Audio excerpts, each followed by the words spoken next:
Good evening, students. Today we have come with the last portion of chapter 3 of physics that we are doing since last 3 weeks. That is physical quantities and measurement. It's a little long lesson, we know, and you have a lot of definitions and all to read and learn. So we have come today. We will cover up the last three measurements: measurement of time, measurement of temperature, and measurement of area. Now, students, what is time? The time interval. Every moment we know the clock is ticking. We say time is going. You need to prepare for your exam. You need to wake up. You need to have breakfast. So for everything, time. So, we'll learn that how we measure time. Okay. First, let's come to the units of time. The SI unit of time is second, denoted as small s. Right? Like we say 5 second, small s, comma 30 seconds, small s. And other units of time are minutes, hours, and mean solar day. Minutes is represented as small min. For example, we say wait for 5 minutes. I'll take class for 30 minutes. Okay? But I'm saying minutes, but I'm not adding s with it, you see. And then hour is represented as small h and r, and say like wait for me for an hour. That is 1 hour. My school goes on for 8 hours. I'm saying 8 hours, but I'm not adding s with it. So it is 8hr. Now, mean solar day. Mean solar day is the time taken by the earth to make one complete rotation about its own axis. The time taken by the earth to do one complete rotation about its axis is known as a mean solar day. So that is what it takes 24 hours. So we can say 24 hours is the mean solar day, right? Next. Now, 24 hours is divided into 12 hours plus 12 hours, which is known as 12-hour clock system. In 12-hour clock system, we use AM and PM. The time from midnight, you see midnight, the picture shows midnight 12 to noon. Noon means 12 noon.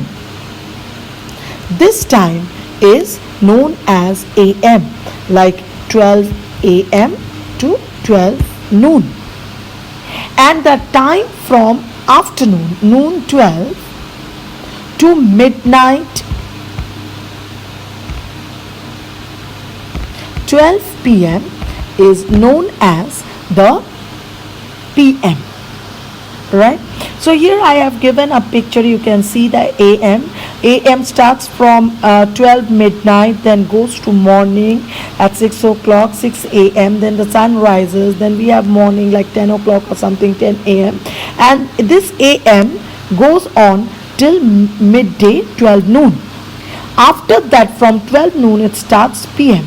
From 12 noon, we have got afternoon like 1 p.m. or something, and then the sun sets at 6 p.m. and then the evening starts like 8 p.m. and all, and then midnight, 12, midnight, and after that it would be a.m. Okay? Next. Now, devices we use for measuring time. In your book, there are various pictures given. You can see in page 26, you have got the figure 3.14 that shows the sundial used in very old ages like king and queen time, and then came the sand clock. Then came the analog and digital clocks. So the sundial is based on the principle of shadow.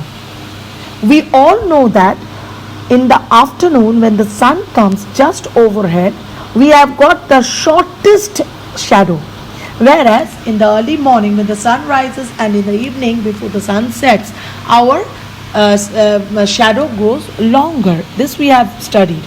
So sundial is based on that. There is a rod and they used to see the shadow of the rod, and they used to do it. Okay, and then came the sand clock. There are two chambers. You can see figure 3.15. There are two chambers. From one chamber the sand flows into the other chamber on this principle, and it takes certain amount of time, and this time is always fixed. So this was used, this was a principle used in sand clock.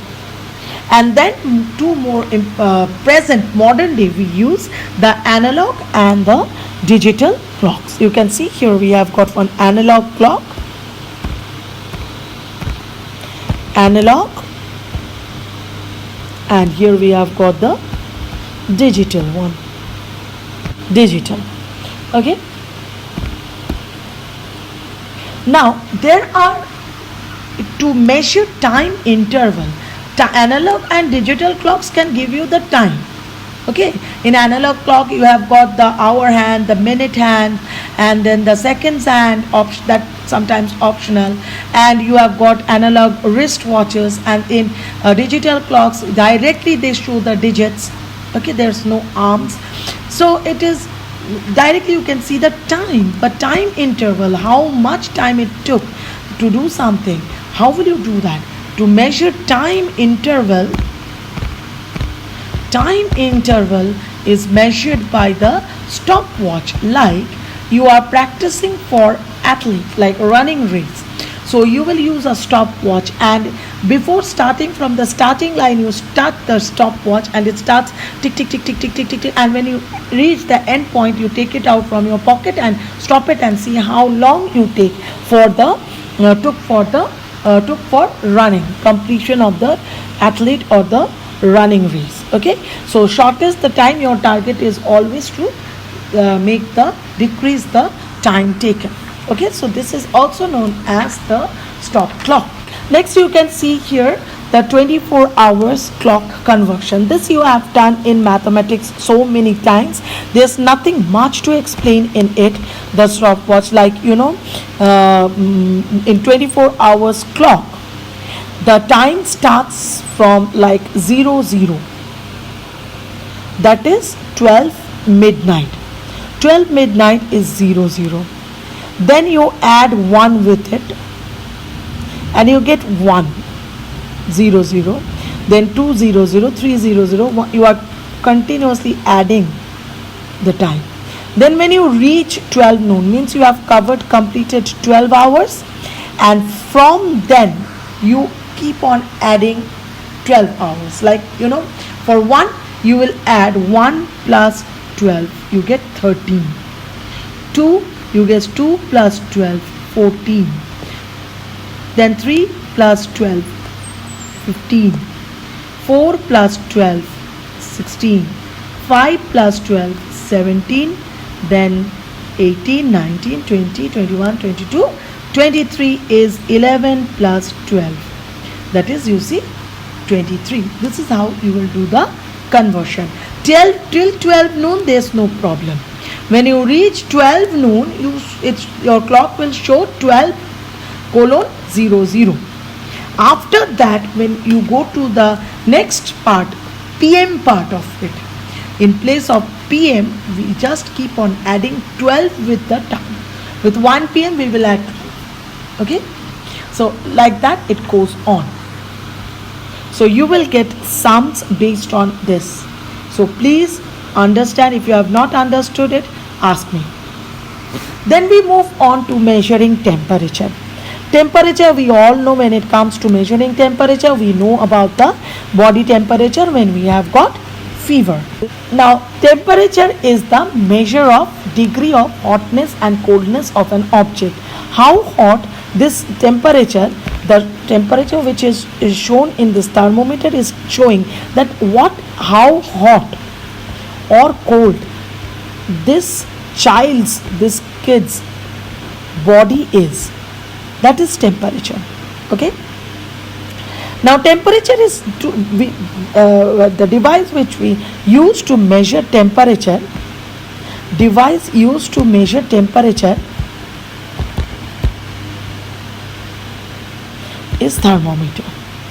Okay. Now thermometer have got 3 scales. One Kelvin scale, that is the SI unit, and the other units are Fahrenheit and degrees Celsius. When we come to thermometer, thermometer always has a lower fixed point and an upper fixed point.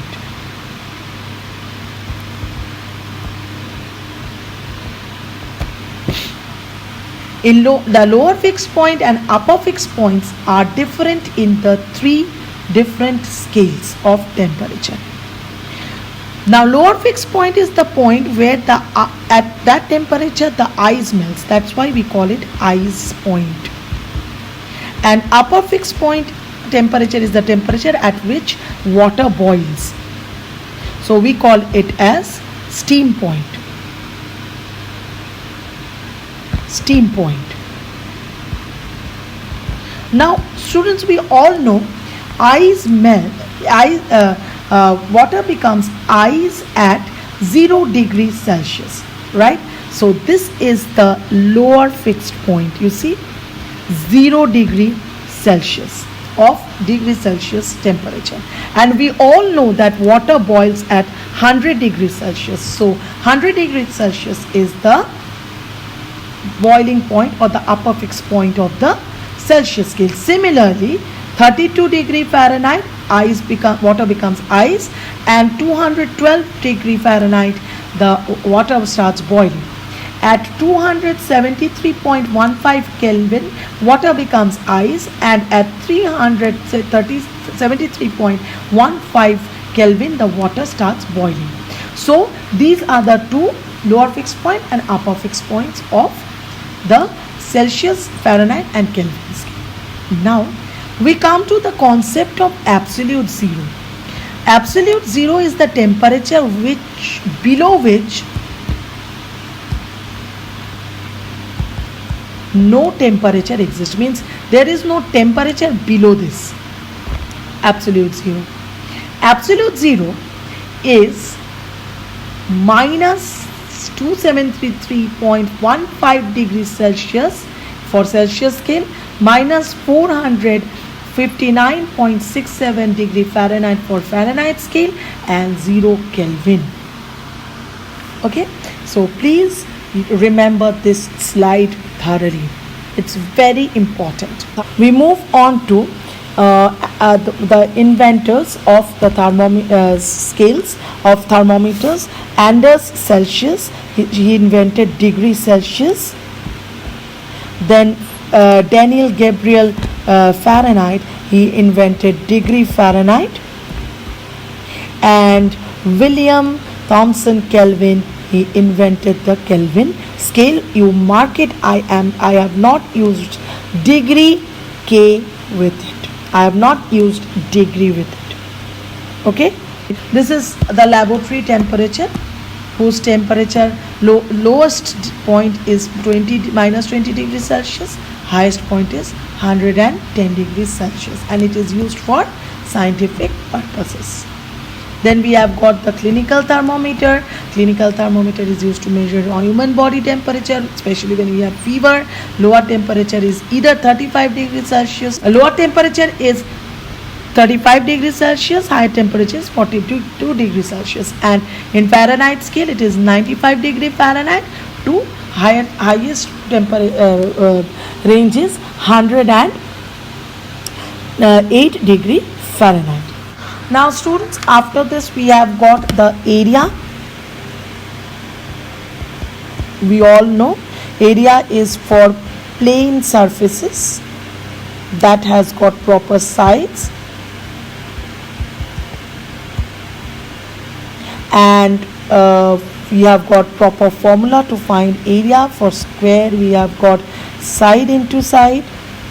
For rectangle we have got length into breadth. For triangle we have got half into base into height. So if this is the triangle, this is the base, this is height.